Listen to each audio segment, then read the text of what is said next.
Hello, in this video, we will introduce software development process. We will use an example to demonstrate software development process. Software development process is this development life cycle. This is called waterfall life cycle. So you have this requirement specification to begin with, and then doing system analysis, system design, implementation, testing, deployment, maintenance. Now, all of this is a cycle.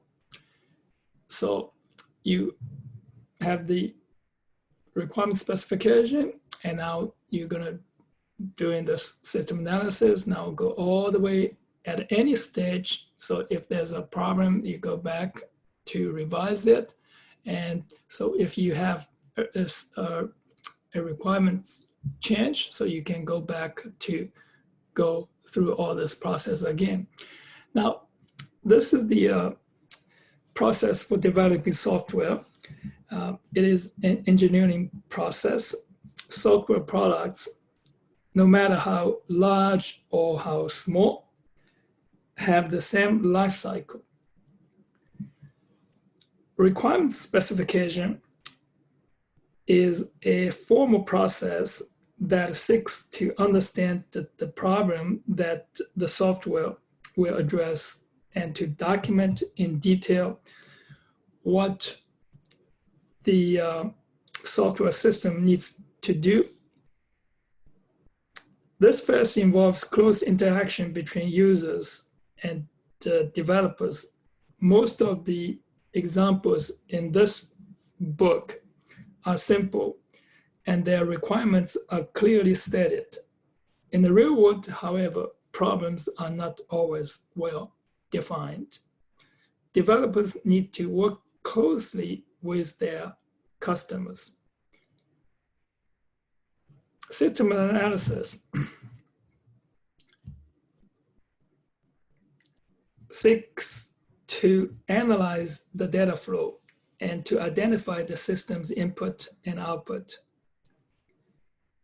When you do analysis, it helps to identify what the output is first, and then figure out what input data you need in order to produce the output. System design is to design a process for obtaining the output from the input. This first involves the use of many levels of abstraction to decompose the problem into manageable components and design strategies for implementing each component. You can view a component as a subsystem that performs a specific function of the system. The essence of system analysis and design is input, process, output. That's, for us, most of the problems we're facing in the early part of this book.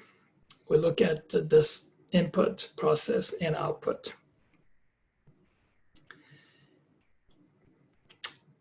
Implementation. Implementation involves translating the system design into programs.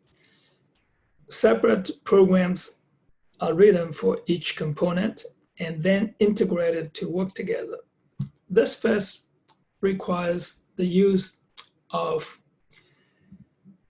a programming language such as Python. The implementation involves coding, self-testing, and debugging.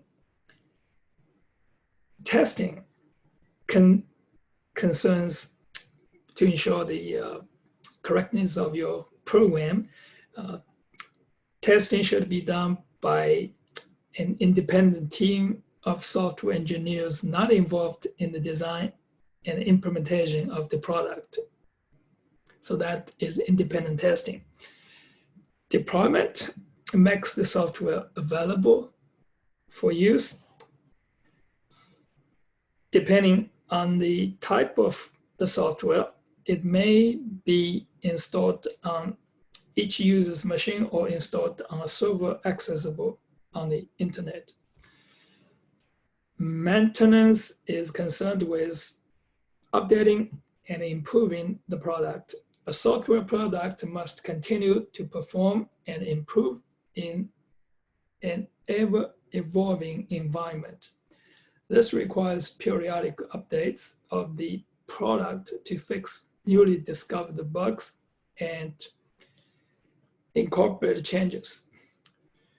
To see the software development process in action, in the next video, we will create a program that computes loan payment. So that is all for this program.